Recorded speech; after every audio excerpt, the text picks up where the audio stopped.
आगे हम जानेंगे कि सिक्किम को एक पूर्ण राज्य के रूप में दर्जा किस प्रकार मिला। सिक्किम की एक पूर्ण राज्य के रूप में स्थापना किस प्रकार हुई, आर्टिकल 2A कब शामिल किया गया और इसको कब हटाया गया, इसके बारे में हम अभी अध्ययन करेंगे। To the point.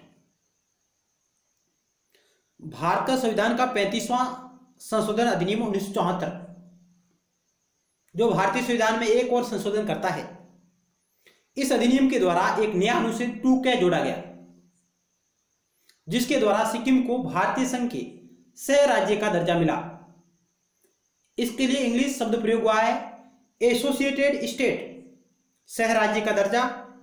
यहां से कई प्रकार के सवाल बनते हैं कि सिक्किम को सह राज्य का दर्जा किस अनुच्छेद के तहत दिया गया, कब दिया गया, कौन से संविधान संशोधन के द्वारा दिया गया। इसके साथ अनुच्छेद 80 और 21 में परिणामिक संशोधन किए गए। एक नई अनुसूची अर्थात 10वीं अनुसूची जोड़ी गई, जिसमें सिक्किम के भारतीय संघ में शामिल होने की शर्तें दी गई। इन शर्तों के आधार पर इसको हमारे साथ शामिल किया है। और इसके साथ यानी 35वें संविधान संशोधन अधिनियम से क्या परिवर्तन हुए, क्या प्रभाव पड़ा, तो सिक्किम को दिए गए संरक्षित राज्य के दर्जे को समाप्त कर दिया। यानी कि सिक्किम पर चोग्याल वंश का शासन था, जिसके तहत एक संधि के माध्यम से विदेश, प्रतिरक्षा, संचार इत्यादि मामलों में, रक्षा, संचार, विदेशी संबंध इत्यादि मामलों में के आधार पर एक संधि की गई और उसका तहत सिक्किम की सुरक्षा के लिए संधि के माध्यम से भारत ने सिक्किम को संरक्षित राज्य का दर्जा दिया था, लेकिन इसके तहत उसे हटा दिया और भारतीय संघ की एक सह राज्य के रूप में इसे दर्जा प्रदान किया 35वें संविधान संशोधन अधिनियम 1974 के माध्यम से। और 10वीं अनुसूची को जोड़ा गया, जिसमें सिक्किम को भारतीय संघ में शामिल करने के नियम और शर्तें दी गई। तो हम देखते हैं कि इस 35वें संविधान संशोधन अधिनियम 1974 के माध्यम से भारतीय संविधान में क्या परिवर्तन हो और क्या प्रभाव पड़े।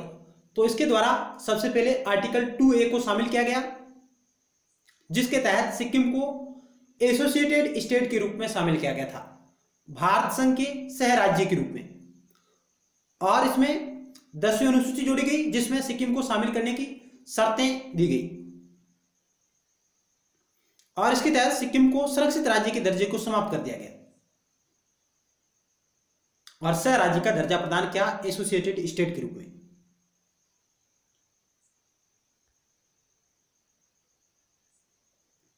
आगे भारत सरकार ने, भारतीय संसद ने 37वां संविधान संशोधन अधिनियम 1975 पारित किया 1975। इसके तहत सिक्किम को भारतीय संघ का पूर्ण राज्य बनाकर 10वीं अनुसूची को समाप्त कर दिया, आर्टिकल 2A का भी लोप कर दिया और गोवा को एक पूर्ण राज्य का दर्जा प्राप्त हो गया।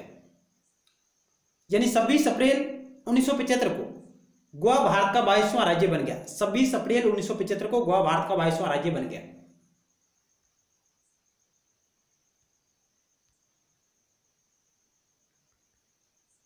भारतीय संविधान का आर्टिकल 2 कहता है कि नए राज्यों का प्रवेश और स्थापना करने की शक्ति किसके पास है, तो इसका उत्तर होगा संसद के पास है। संसद विधि द्वारा भारत में आर्टिकल 2 का प्रयोग करते हुए नए राज्यों का प्रवेश वह उनकी स्थापना कर सकती है, जो भारत के बाहर है, भारत के अंदर नहीं।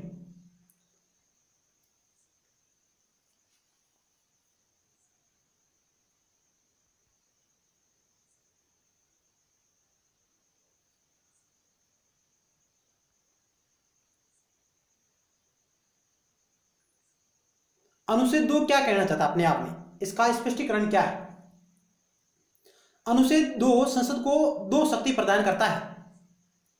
पहली शक्ति यह है कि राज्यों को भारत के संघ में मिलाने की शक्ति, यह पहले से मौजूद राज्यों के लिए है। राज्यों को भारत के संघ में मिलाने की शक्ति यह पहले से मौजूद राज्यों के लिए है, जो भारत के बाहर है। दूसरी शक्ति है नए राज्यों की स्थापना करने की शक्ति, यह शक्ति जो पहले राज्य नहीं थे उनके लिए है। इस प्रकार आर्टिकल 2 भारतीय संसद को 2 शक्ति प्रदान करता है। आगे लिखा हुआ है अनुच्छेद 2 के अंतर्गत संविधान में किया गया संशोधन अनुच्छेद 368 के अंतर्गत नहीं माना जाएगा। मतलब है कि संसद के सामान्य बहुमत से राज्य का प्रवेश या स्थापना हो जाएगी। अनुच्छेद 368 की तरह विशेष बहुमत की आवश्यकता नहीं है। यानी संसद अनुच्छेद 2 का प्रयोग करते हुए भारत के संघ में किसी राज्य का प्रवेश या स्थापना करती है तो उसे सामान्य बहुमत के तहत कर सकती है। उसे 368 के विशेष बहुमत की आवश्यकता नहीं है। इस अनुच्छेद के संशोधन विधेयक पास न होने पर संसद संयुक्त अधिवेशन बुलाया जा सकता है। वेरी वेरी मोस्ट सवाल बन सकता है कि क्या आर्टिकल 2 के तहत संसद किसी कानून का निर्माण करती है, यदि उसमें विरोधाभास हो जाता है तो संसद का संयुक्त अधिवेशन बुलाया जा सकता है। अनुच्छेद 2 के तहत कोई अधिनियम कोई बिल बनाया जाता है, यदि वह संसद में पास नहीं होता है तो संसद के संयुक्त अधिवेशन बुलाया जा सकता है।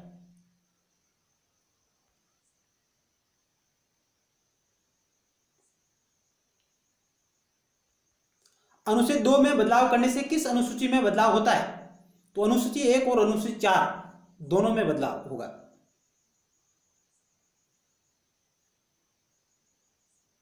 यानी अनुच्छेद 2 के तहत संसद विधि द्वारा किसी नए राज्य का प्रवेश या स्थापना करती है तो अनुसूची 1 और अनुसूची 4 दोनों में बदलाव होगा।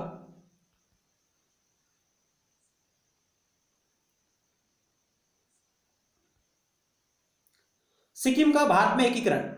ब्रिटिश काल में सिक्किम भारतीय रियासत थी जिसका आनुवंशिक शासक चोग्याल वंश था। यह ब्रिटिश शासन के अधीन था। हिमालय की इसकी सीमा 1890 में चीन के साथ संधि करके अंकित की गई थी। चोग्याल भारतीय राजाओं के संघ का सदस्य भी था। जब भारत आजाद हुआ तब सिक्किम की जनता का एक भाग भारत के साथ विलय होना चाहता था, किंतु उस रियासत में राजा का शासन और उसकी सामरिक महत्व की स्थिति ने ऐसा होने नहीं दिया। लेकिन आगे भविष्य में ब्रिटिश शासन की समाप्ति के पश्चात सिक्किम और भारत सरकार के बीच एक संधि पर हस्ताक्षर हुए, जिसके अनुसार भारत सरकार ने सिक्किम की प्रतिरक्षा, सिक्योरिटी, इंटरनेशनल रिलेशन, विदेशी कार्य और संचार कम्युनिकेशन के बारे में उत्तरदायित्व लिया। यानी यहां पर भारत को एक सिक्किम के संरक्षित राज्य का दर्जा है जो दिया भारत ने। सिक्किम में भारत सरकार का प्रतिनिधि एक राजनीतिक अधिकारी होता था जिसे भूटान का भी काम सौंपा जाता था। इस प्रकार सिक्किम भारत संघ द्वारा एक आरक्षित राज्य था, संरक्षित राज्य था। यानी 35वें संविधान संशोधन अधिनियम 1974 से पहले सिक्किम है जो भारत द्वारा आरक्षित राज्य था, संरक्षित राज्य था। लेकिन 35वें संविधान संशोधन अधिनियम 1974 के माध्यम से आर्टिकल 2A के तहत सिक्किम को भारत संघ के सह राज्य का दर्जा प्रदान किया गया, एसोसिएटेड स्टेट के रूप में शामिल किया गया। आगे हम बात करते हैं। सिक्किम में भारत सरकार का प्रतिनिधि एक राजनीतिक अधिकारी होता था जिसे भूटान का भी काम सौंपा जाता था। इस प्रकार सिक्किम भारत संघ द्वारा आरक्षित राज्य या संरक्षित राज्य था। मई 1974 में सिक्किम कांग्रेस ने राजा का शासन समाप्त करने का निर्णय लिया और सिक्किम की विधानसभा ने सिक्किम शासन अधिनियम 1974 पारित किया।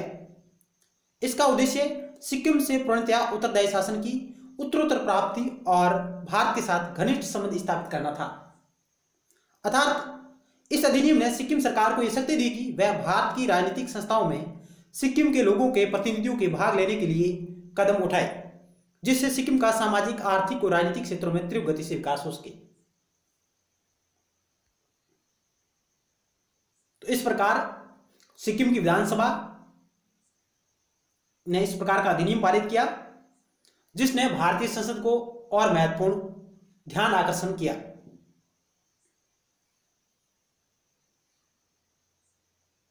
और इस अधिनियम के बाद भारतीय संसद ने 35वां संविधान संशोधन अधिनियम 1974 पारित किया।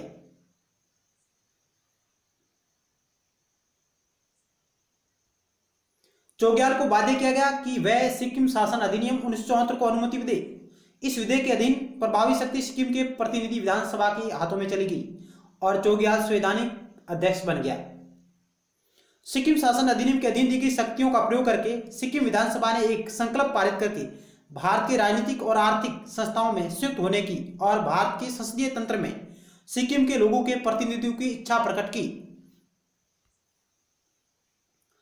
इस इच्छा के तहत भारत ने 35वां संविधान संशोधन विधेयक पास किया और सिक्किम को भारत का सहयुक्त एसोसिएटेड स्टेट बनाया गया, जिसमें अनुच्छेद 2 के यानी 2A के तहत अनुसूची 10वीं जोड़ी गई और ये बदलाव हुए भारतीय संविधान में। आर्टिकल 2 के या 2A को शामिल किया गया और अनुसूची 10वीं को शामिल किया गया। अगले साल 1975 में 1975 में 37वां संविधान संशोधन विधेयक यानी अधिनियम बना और इसके तहत संसद ने अनुच्छेद 368 क्लोज 2 के तहत शक्ति लेकर संसद ने पहली और चौथी अनुसूची तथा अनुच्छेद 80 और 81 में संशोधन किया और आर्टिकल 2A को हटा दिया गया, अनुसूची 10 को भी हटा दिया गया।